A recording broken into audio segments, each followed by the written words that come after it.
Queridos amigos da Seara Espírita Centelha de Luz, é com grande alegria que nós nos reencontramos nesta exposição que faremos, agradecendo desde já o convite que me foi feito, a oportunidade sempre renovada de falar aos amigos de uma casa que nós tanto gostamos, pela qual nós temos uma ligação, com a qual nós temos uma ligação e pela qual nós temos extremado carinho.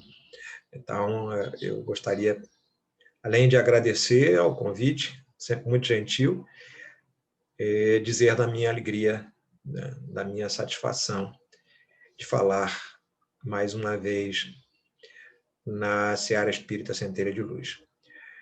Para falar de um tema que eu tenho estudado ultimamente, claro que é um tema que sempre é objeto dos nossos estudos, é objeto dos estudos espíritas, porque é o tema central, na verdade, porque é o tema que interessa a todos. Eu diria que é o tema, provavelmente, o mais estudado de toda a história da humanidade.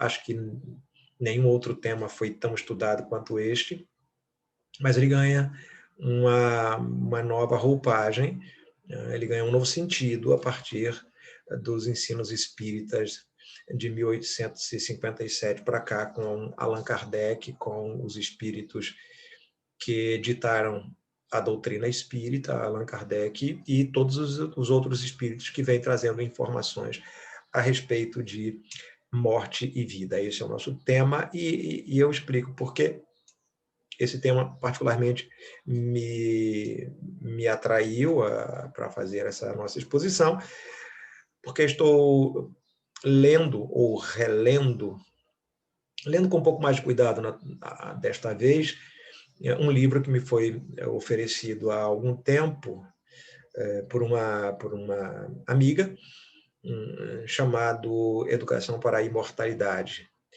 E este livro ele traz relatos a partir de pesquisas que foram realizadas, e ainda são, se não me engano, mas certamente foram realizadas por um grupo de pesquisadores, de médiuns e de pesquisadores espíritas, que se dedicaram a ouvir espíritos que haviam desencarnado, alguns há pouco tempo, outros há um pouco mais de tempo, ouvir esses relatos para, assim como fez Allan Kardec a partir de 1856, indagando dos espíritos acerca da situação no mundo espiritual.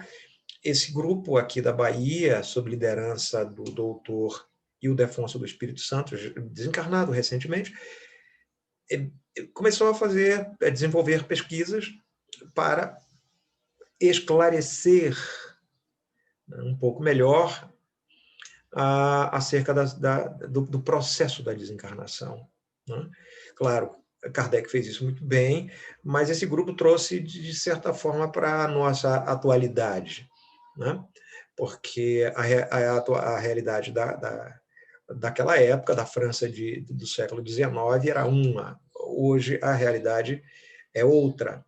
E esses espíritos que desencarnaram, muitos recentemente, vítimas de acidentes de trânsito, vítimas de suicídio, vítimas de enfermidade, como AIDS, por exemplo, e era preciso conhecer o estado desses espíritos, como é que eles se encontram no mundo espiritual. E foi exatamente essa a proposta desse grupo. Eu estou relendo este livro, Educação para a Imortalidade, né, da Cristina Alencar, trazendo relatos, basicamente relatos.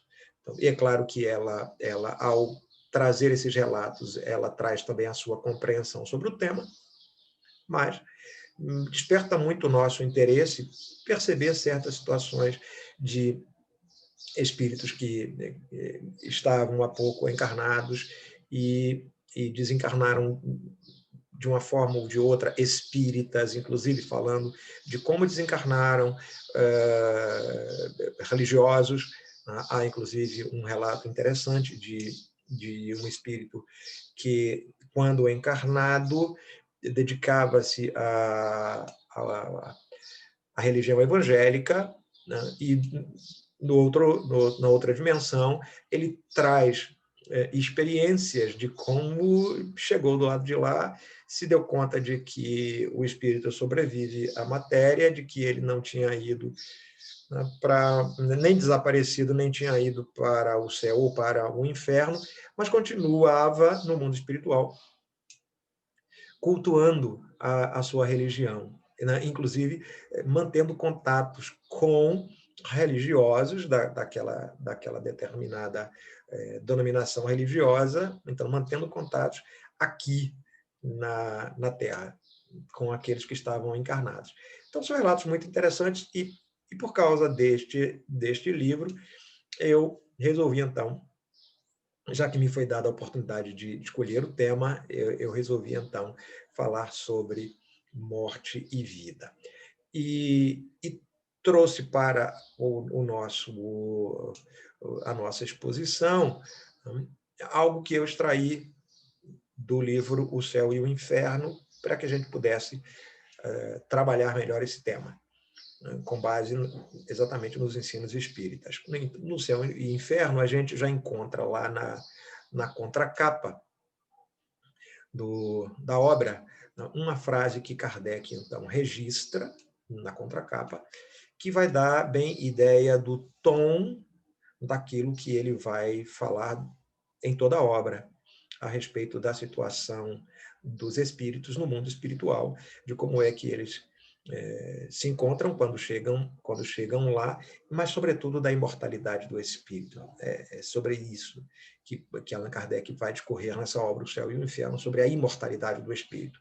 E lá na contracapa, ele registrou um texto, ele citou um texto do livro de Ezequiel, o profeta Ezequiel, capítulo 33, versículo 11, que diz assim: não quero a morte do ímpio, mas que ele se converta, deixe o mau caminho e viva.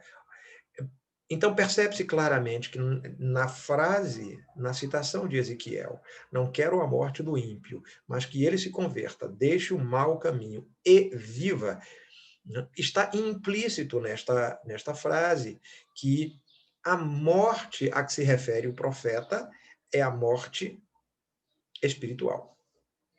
Ele não está falando da morte física, ele está falando da morte espiritual. Porque ele disse: eu não quero a morte, eu quero que ele se converta, deixe o mau caminho e viva. Significa dizer que, ao deixar o mau caminho, essa pessoa passa a viver. Então, ela estava morta no sentido espiritual e, ao se converter, ao deixar um mau caminho, ela passa a viver. Portanto, e Kardec se utiliza muito bem desta citação do livro de Ezequiel para, então, dar o tom daquilo que ele vai tratar durante toda a obra O Céu e o Inferno. Quer dizer, a vida em plenitude daqueles que deixaram a dimensão física, mas também a morte espiritual daqueles que, ainda em vida, isso é muito importante destacar, aqueles que, ainda em vida, abdicaram do direito de viver em plenitude. Acho que essa é a primeira reflexão que nós devemos fazer já na obra O Céu e o Inferno, a partir da contracapa, que é a coisa que praticamente não damos atenção. Mas, se dessemos atenção, nós já veríamos aí um motivo para muita reflexão, essa frase que foi colocada na contracapa, na folha do rosto, como alguns costumam chamar, né? Logo que você abre o livro, está ali a citação. E a partir já do segundo capítulo, Allan Kardec vai, então, discorrer sobre a morte, sobre os seus efeitos, suas consequências, e, sobretudo, o temor da morte. Mas ele vai falar, evidentemente, da morte no seu sentido físico, para dizer depois da vida no seu sentido espiritual. E ele começa dizendo que a crença na imortalidade, ela é intuitiva e ela é generalizada. Independente da religião que nós professamos, essa crença na imortalidade, ela existe desde sempre. É claro, porque isso é inato no homem, porque desde quando nós fomos criados, espíritos por Deus, na nossa simplicidade, na nossa ignorância, a partir do instante que nós adquirimos autoconsciência, que nós criamos consciência da nossa realidade, da realidade à nossa volta, e, sobretudo, do fato de que nós pensamos, e porque nós pensamos, nós podemos duvidar, né? Cogito ergo sum, quer dizer, penso logo existo. Ora, se eu me dou conta da minha existência, se eu adquiro autoconsciência e me dou conta de que eu estou no mundo, me relaciono com as coisas, mas, ao mesmo tempo, eu me relaciono comigo mesmo, é natural que eu queira saber o que sou, de onde venho, para onde vou, o que estou fazendo aqui. Essas 4 questões, que são questões filosóficas e que vêm acompanhando a humanidade durante todo esse período da sua existência, a humanidade terrestre, né? O que sou, de onde venho, para onde vou, o que estou fazendo aqui, ou porque sofro, em algumas versões, porque sofro, porque a gente costuma dar muito valor ao sofrimento. Então, a partir desse momento da autoconsciência, a gente começa a construir essas percepções e a querer saber, assim, indagar. E a pensar assim, poxa, mas por que eu existo? Por que eu existo? Por que a vida é tão breve? Por que essa duração tão breve para a vida? Qual é o sentido que há nisso? E nós começamos, então, a descobrir que dentro de nós há um sentimento muito forte, muito arraigado, portanto, inato, da imortalidade. O problema é que nós ainda não sabemos o que é exatamente a imortalidade, como é que ela funciona, não sabemos ainda compreender a outra dimensão, como é que isso se dá. Isso durou muito tempo. Até, finalmente, em 1857, com a primeira edição de O Livro dos Espíritos, com as observações de Allan Kardec, com os ensinos dos espíritos, isso ficou muito mais claro, porque aí os próprios espíritos vieram falar da vida espiritual, os próprios espíritos vieram a narrar do seu estado no mundo espiritual. Eles próprios vieram nos dizer, né, que estavam vivos, e mais vivos do que nunca, porque eles agora gozavam de uma liberdade que, durante a fase encarnatória, eles não tinham, eles estavam aprisionados no corpo. Pronto, isso dilatou a nossa compreensão e deu para nós a exata noção de como é que tudo isso se desenvolve. Mais ainda, eles vieram nos falar das nossas relações, do intercâmbio entre o mundo visível e o mundo invisível.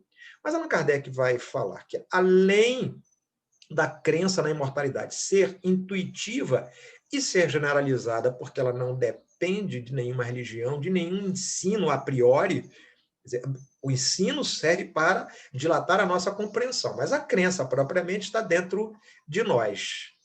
Ele vai dizer que, ao mesmo tempo que essa crença existe um instinto em nós que faz com que nós tenhamos medo da morte, temor da morte.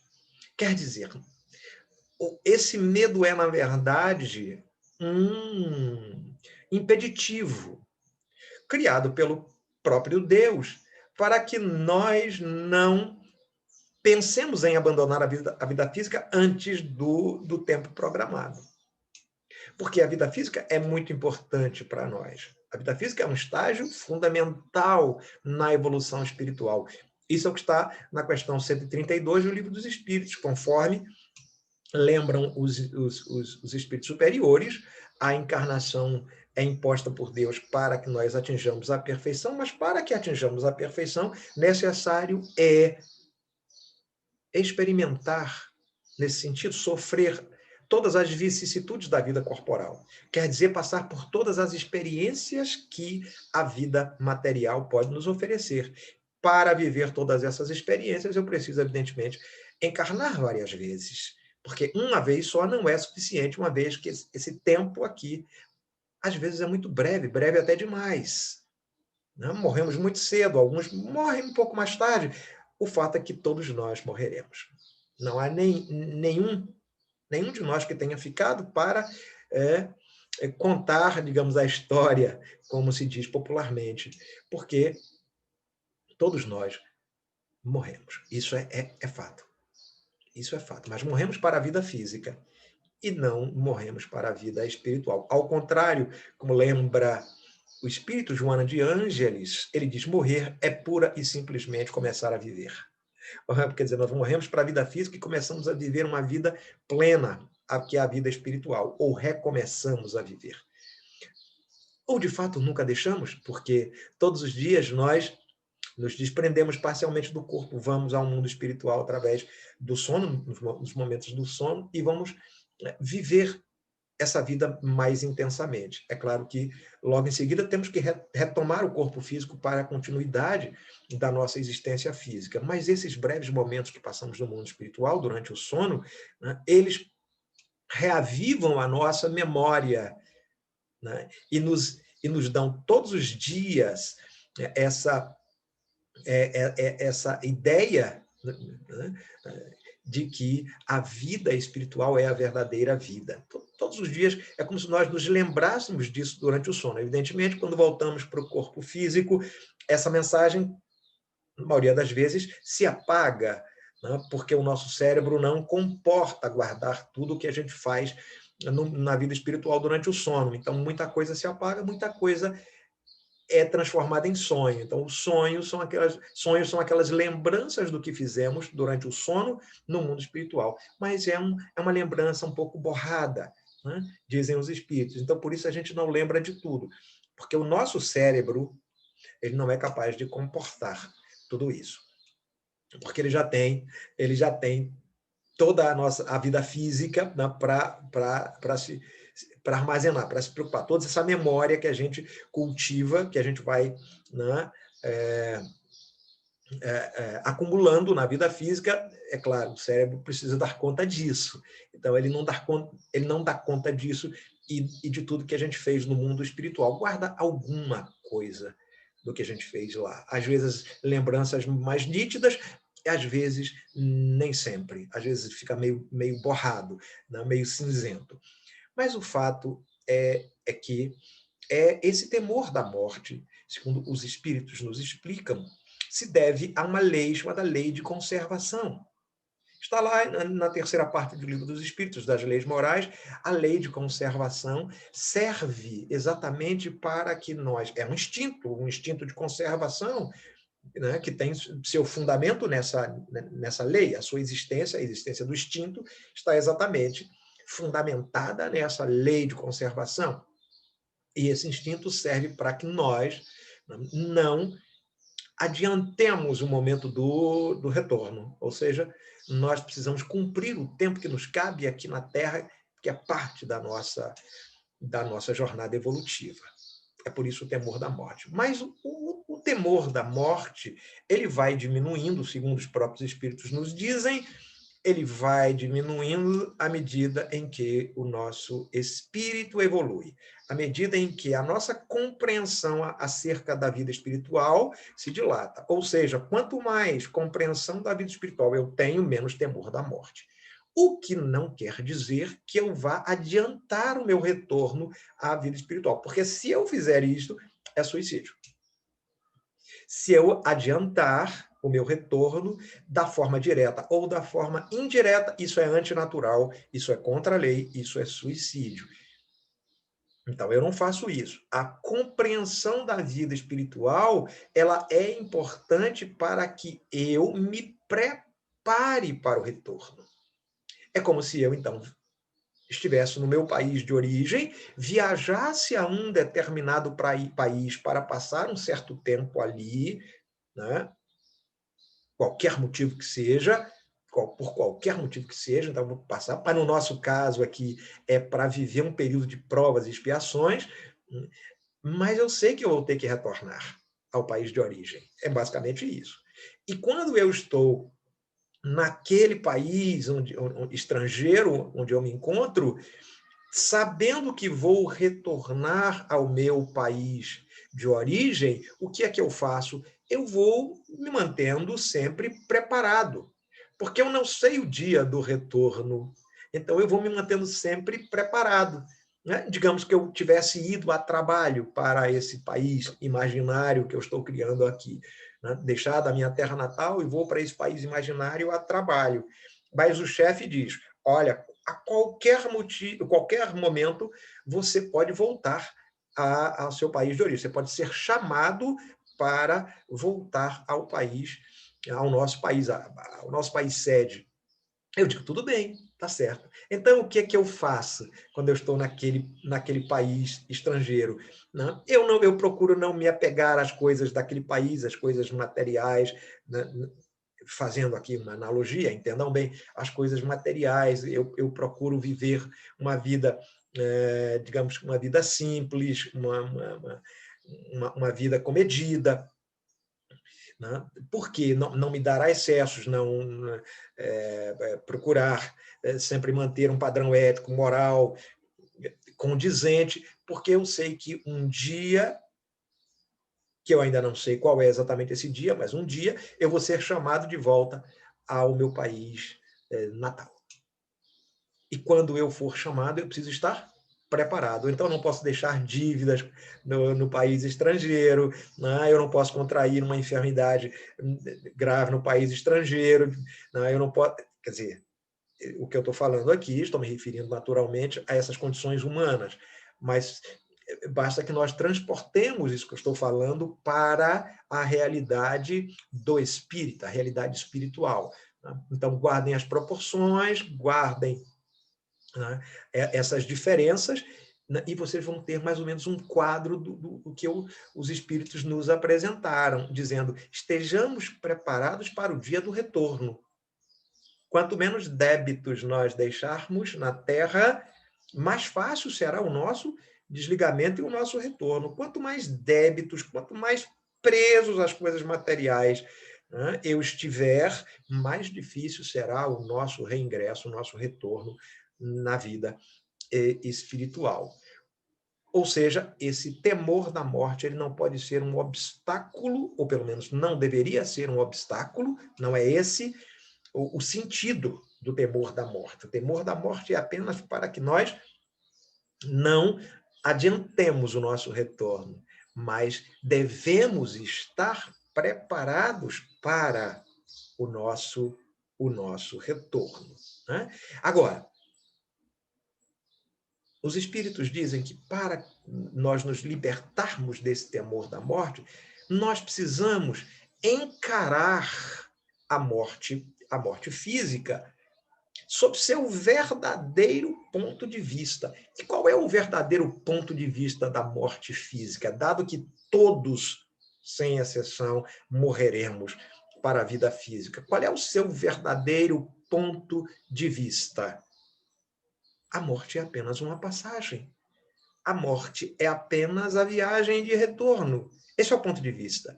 A morte é apenas a transição de um mundo material, onde nós estamos temporariamente, para o mundo espiritual, que é o mundo das causas, que é o mundo original. Esse é o verdadeiro ponto de vista. Só que, às vezes, nós invertemos o ponto de vista. E nós passamos a achar que a vida material é que é a permanente. E que eu devo empregar todas as minhas energias para gozar, fruir, para exercitar o prazer material. E quando eu faço isso, naturalmente, eu estou subvertendo, eu estou invertendo o ponto de vista, eu estou passando a olhar a vida física e, portanto, a morte sob um outro ponto de vista. E, por isso, sofremos tanto com a morte, sofremos tanto com a separação, sofremos tanto com a partida de volta ao mundo original. E aí, aquelas lamentações que são habituais nas cerimônias fúnebres, nos dias que se seguem à morte, principalmente quando perdemos um ente querido, não aceitamos, não sabemos aceitar, não compreendemos porque aquela separação, às vezes, tão abrupta, né? É porque ainda não compreendemos a morte sob seu verdadeiro ponto de vista. Se nós compreendermos que todos nós temos uma programação, se compreendermos que quando nascemos já trazemos na nossa programação o momento da nossa morte e muitas vezes o gênero de morte que nós teremos, se nós compreendêssemos que foi uma escolha feita quando ainda não havíamos reencarnado, fica mais fácil para nós não apenas aceitarmos, não apenas compreendermos, mas convivermos com essa realidade, que é uma realidade que vai acontecer para todo mundo. Mas o fato é que essa incompreensão a respeito da morte causa tudo isso. O lamento dos que ficam, as cerimônias fúnebres que também não ajudam, porque são carregadas de uma emotividade que, para aquele que desencarnou, que acabou de desencarnar, e esses relatos que a Cristina Alencar nos traz nesse livro Educação para a Imortalidade, esses relatos são bastante esclarecedores com relação a isso, né? O quanto o lamento dos que ficam interferem, atrapalham na libertação do espírito na vida espiritual.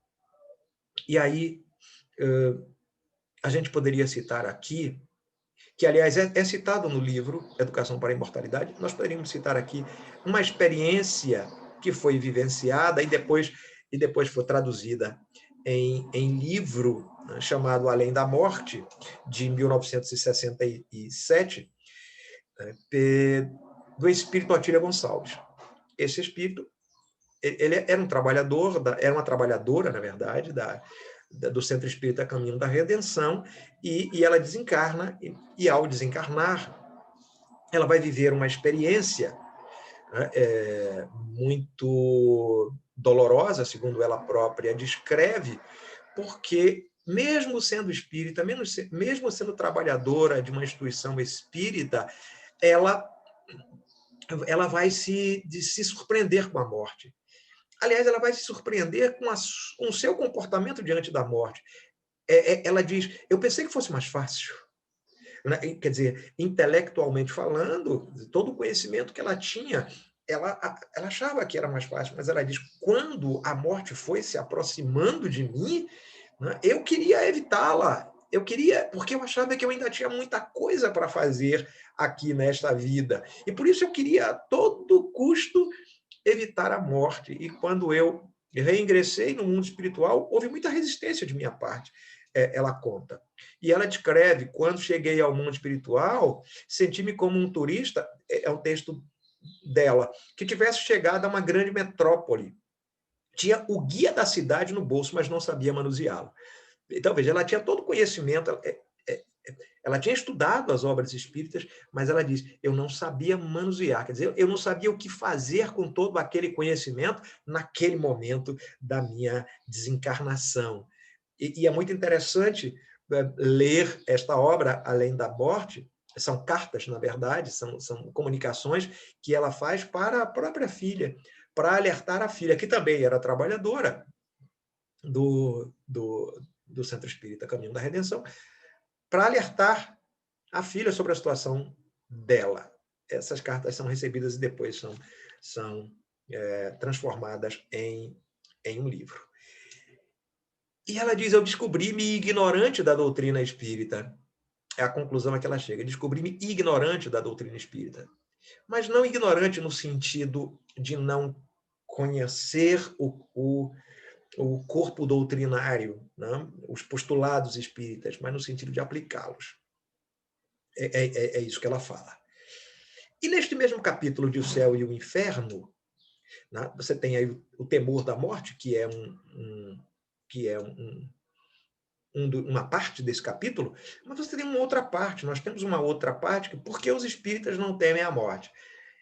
E isso também é relatado nesse livro, a partir, inclusive, da experiência de Dona Otília, né, porque ela mesma diz que temia a morte, ela teve esse temor, e outros espíritas, que foram espíritas quando encarnados, e que também relatam os seus temores. Então, a gente observa que em O Céu e o Inferno, Allan Kardec vai né, nesta parte do capítulo 2º, dizer exatamente por que os espíritas não temem a morte.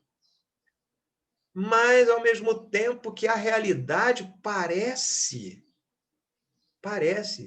de certa forma, digamos, não vou dizer desmentir, talvez não seja esta a palavra, né? mas contradizer seria isso, né? Contradizer, acho que a melhor expressão para isso é contradizer. A realidade parece contradizer aquilo que Allan Kardec escreveu, porque os espíritas não temem a morte. Não é uma pergunta, é uma afirmação, porque os espíritos... Allan Kardec vai explicar por que os espíritas não temem a morte. E ele vai dizer, né,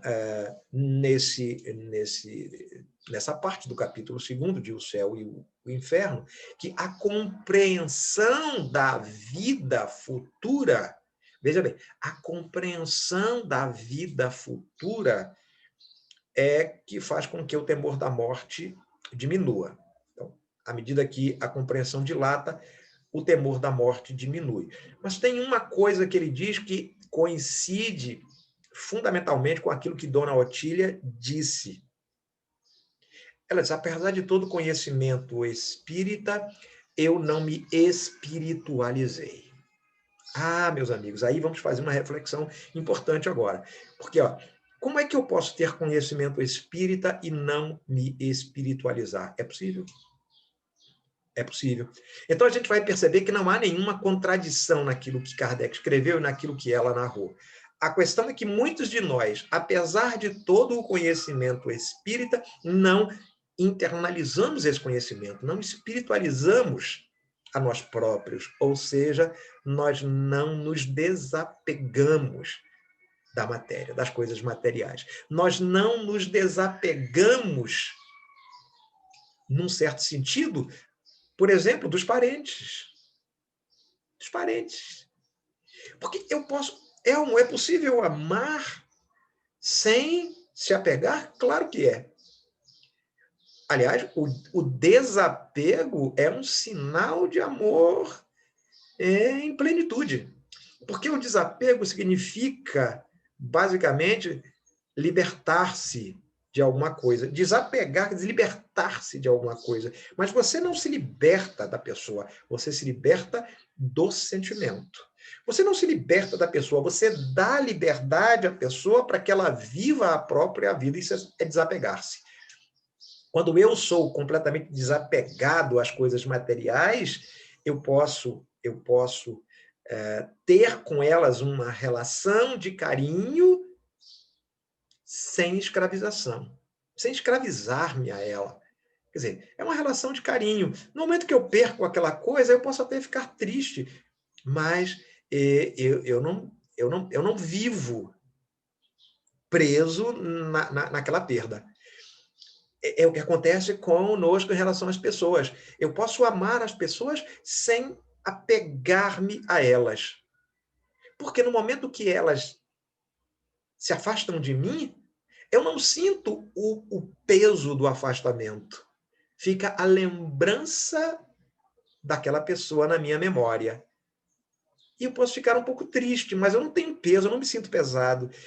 E eu digo, me lembro com tanta saudade de tal pessoa. Como eu sinto saudade das nossas conversas e tal. Mas isso não me causa nenhum tipo de peso. Por quê? Porque eu não me escravizei a essa pessoa. E eu consigo guardar na memória as boas lembranças e fazer dessas boas lembranças momentos de reflexão. Ainda como se eu estivesse ouvindo aquelas conversas, né? na acústica da alma, ouvindo aquelas conversas e me deliciando de novo com tudo aquilo que eu e aquela pessoa falávamos, sem, no entanto, estar escravizado a essa situação. Quer dizer, eu não sofro com isso, ao contrário, eu me delicio. O que parece ser penoso transforma-se num momento de grande efusão, de grande contentamento para mim, porque eu passo a lembrar daquela pessoa com muita alegria. É o que nós deveríamos fazer em relação aos nossos parentes que partiram antes de nós e que estão nos esperando do lado de lá. Lembrar deles com alegria, com contentamento, né? Guardando deles as boas lembranças e dizendo: ah, como era bom quando este ou aquele parente, não é? Fulano ou Beltrano, estava aqui. Mas o que me deixa muito, muito feliz é o fato de que logo, logo nós nos reencontraremos na vida espiritual. É isso o que Allan Kardec chama de compreensão da vida futura ou fé na vida futura, quer dizer, fé no reencontro com essas pessoas que partiram, por saberem que elas não foram para nenhum lugar inacessível a nós definitivamente. Qualquer lugar é acessível e nós podemos estar em contato com essas pessoas em qualquer lugar. Daí porque eles dizem, os espíritas não temem a morte, porque compreendem melhor a vida futura. Então, esse trabalho de espiritualização, aqui Allan Kardec chamou a atenção para a necessidade e que a própria Otília Gonçalves, na sua obra Além da Morte, também chama a nossa atenção, né, é dar mais valor às coisas materiais do que às coisas espirituais. E, para isso, é absolutamente indispensável o processo do autoconhecimento. Conhecer, portanto, a si mesmo é fundamental para a elevação espiritual que todo espírito encarnado reclama. É como se nós estivéssemos vivendo aqui na vida material, nesse estágio, nesse momento, ou, se quiserem, nessa estação, sabendo que nós vamos, dentro de pouco tempo, deixar a estação para uma outra estação, que virá logo depois.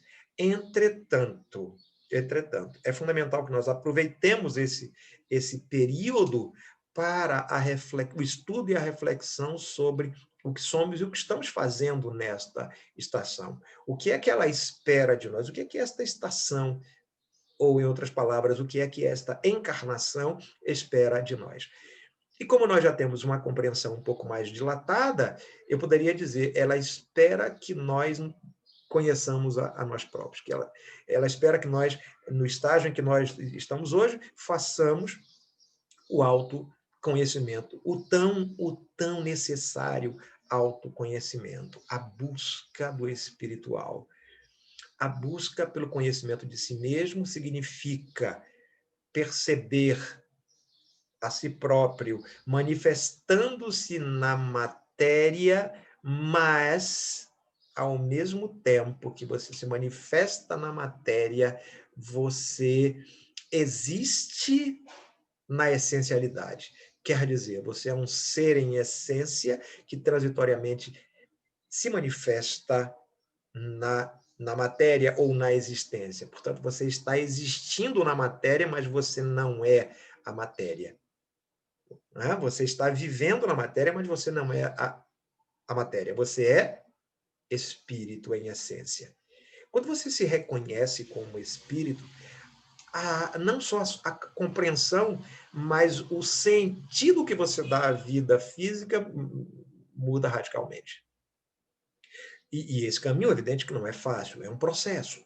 O que nós estamos aqui é um processo. Né? Para né, você transitar entre morte e vida, né, com tranquilidade, na morte física e vida espiritual, não, é preciso que você se reconheça durante a vida física como um espírito em essência, transitoriamente vivendo uma experiência física. Porque sem isso, a dificuldade na compreensão ela se torna uma barreira.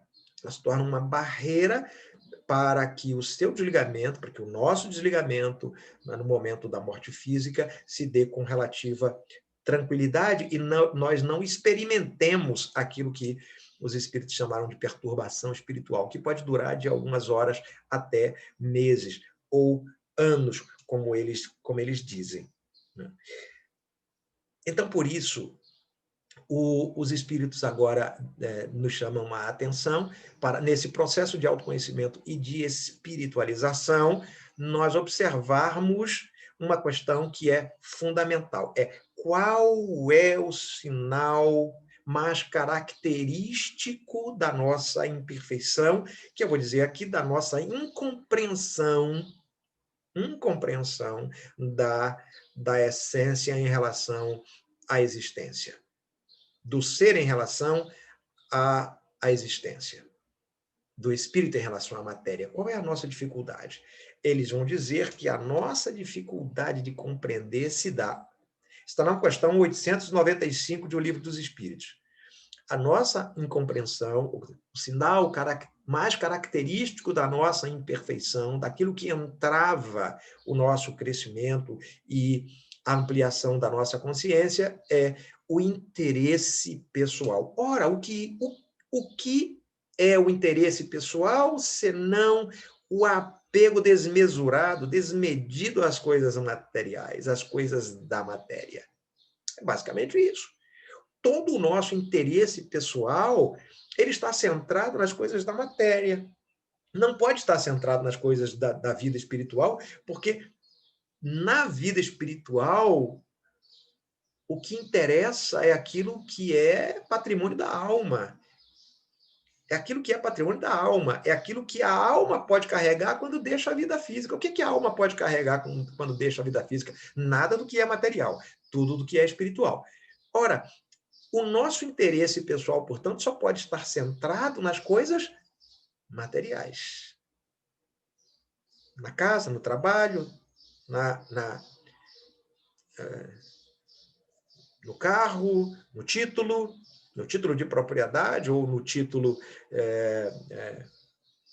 honorífico, quer dizer, ou no título acadêmico, o que quer que seja, não importa. Mas todo esse interesse parece estar, né, concentrado nas coisas materiais. Aí as nossas imperfeições. E aí a gente entende quando os espíritos nos alertam para a influência que a matéria exerce sobre os espíritos encarnados.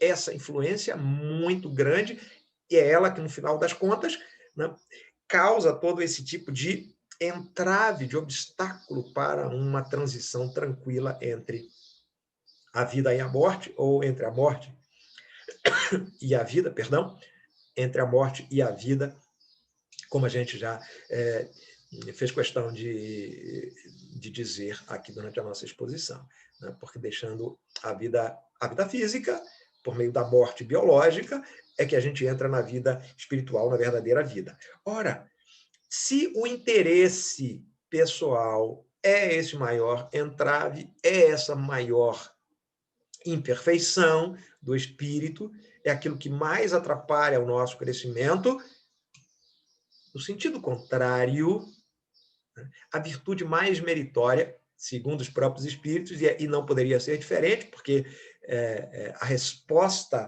à outra questão, ela tem que estar de acordo com a resposta à primeira. Quer dizer, se o interesse pessoal é o nosso maior entrave, a abnegação é a virtude mais meritória.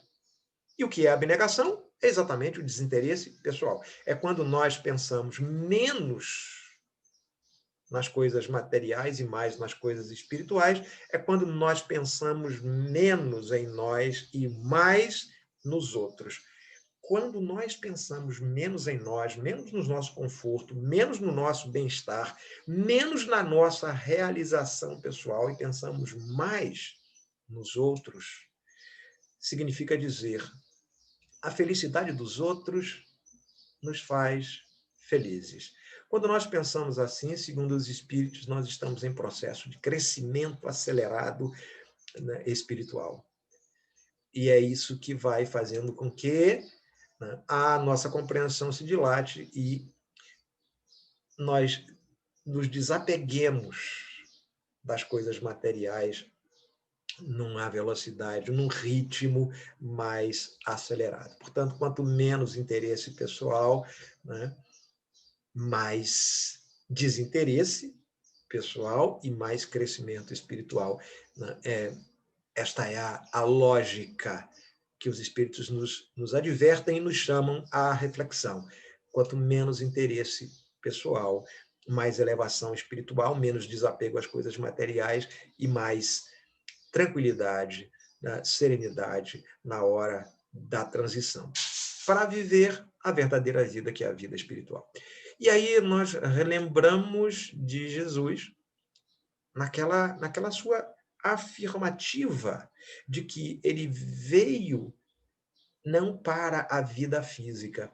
Ele veio não para nos orientar em relação à vida física, ele veio para nos orientar em relação à vida espiritual.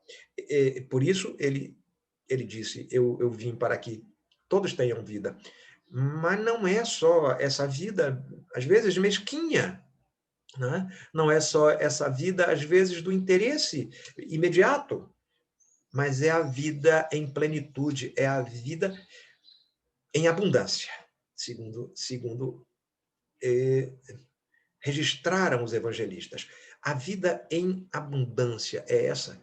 E qual é a vida em abundância que Jesus nos propõe? E aí é muito importante que nós centremos agora toda a nossa atenção nos ensinos do Cristo, nos ensinos do Mestre, sobretudo naquela síntese que ele faz logo no início da sua pregação, falando a toda aquela gente do alto do monte das bem-aventuranças, porque as bem-aventuranças são uma proposta de vida futura.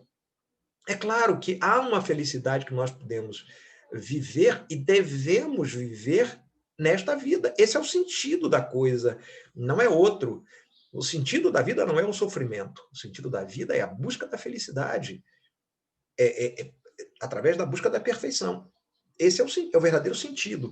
Ninguém pode dizer, eu encontro sentido no sofrimento. O sofrimento é um instrumento de que Deus se utiliza, a dor é um instrumento de que Deus se utiliza, mas como processo reeducativo da alma, para chamar a nossa atenção de que alguma coisa anda errada e, portanto, trazer de volta para o caminho. Mas se você optou pelo caminho reto, você não tem que experimentar a dor, porque quem anda pelo caminho reto não experimenta a dor. A dor está para aqueles que se desviam e, portanto, ela é um sinal de que alguma coisa está errada e de que você tem que voltar para o caminho reto. Mas vamos lá, vamos pensar na nossa vida física, né? Nós podemos gozar de uma relativa felicidade? Sim, podemos. Mas precisamos ter a compreensão de que essa felicidade não é a felicidade absoluta ainda. Está longe de ser a felicidade absoluta.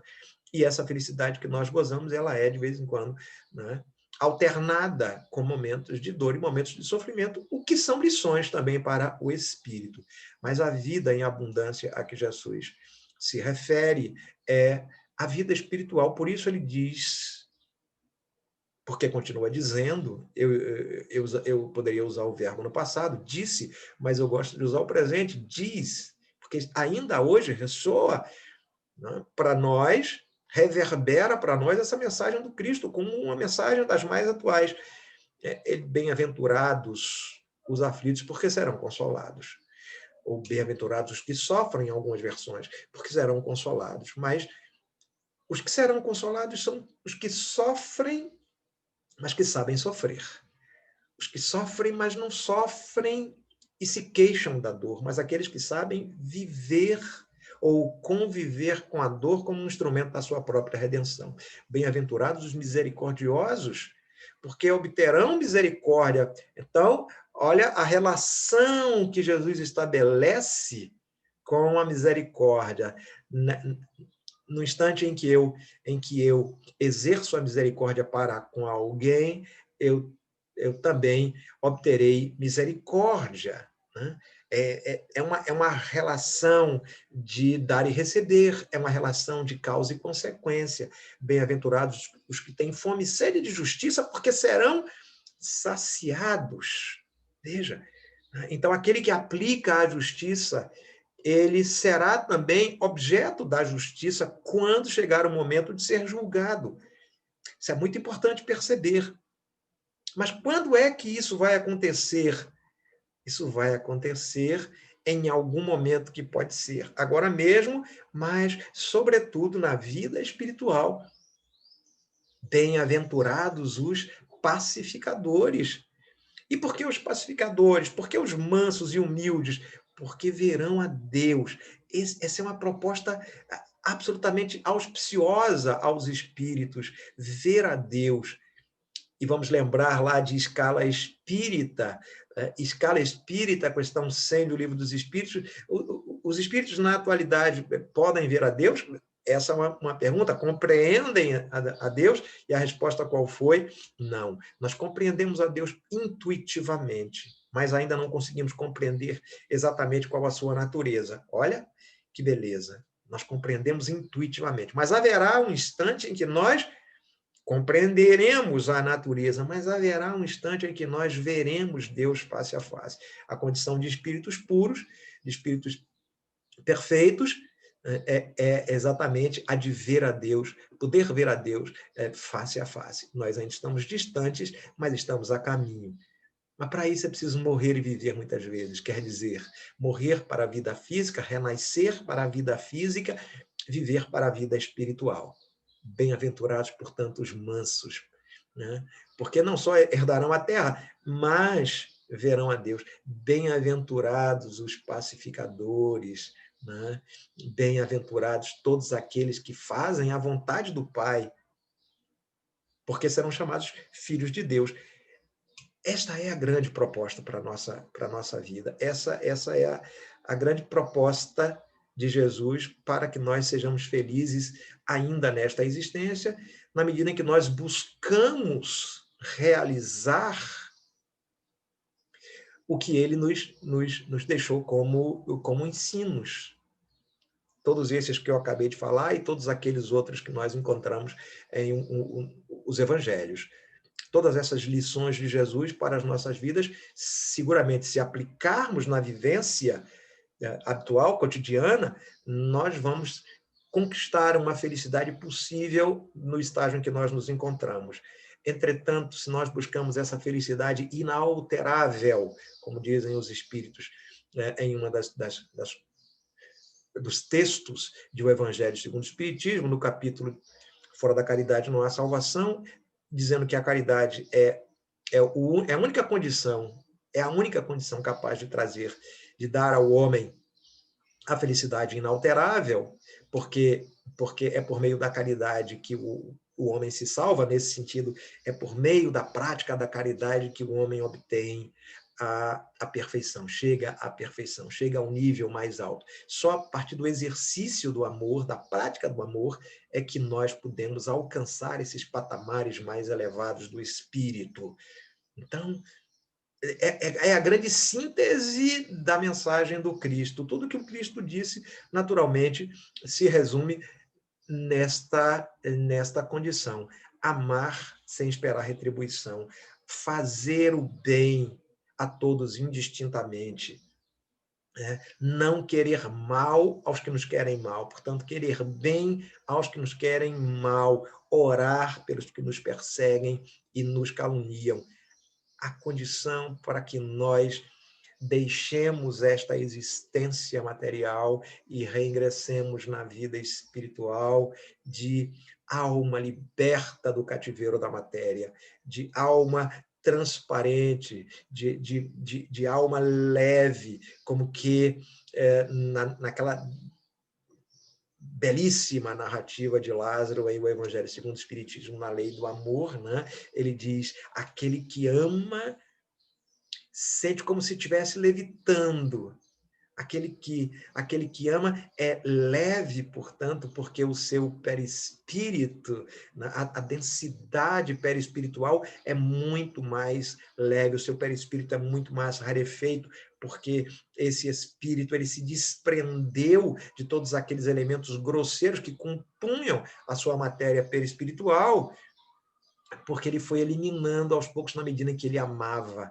Na medida em que ele amava, ele depurava a si próprio. Depurar-se a si próprio quer dizer retirar do seu perispírito todos aqueles elementos grosseiros que a nossa mente, que o nosso pensamento preso ainda às paixões, atrai. Na medida em que nós nos livramos dessas paixões, na medida em que nós amamos cada vez mais em plenitude esse amor incondicional, esse amor desinteressado, nosso perispírito vai ficando cada vez mais leve e a descrição de Lázaro, o espírito, é exatamente essa.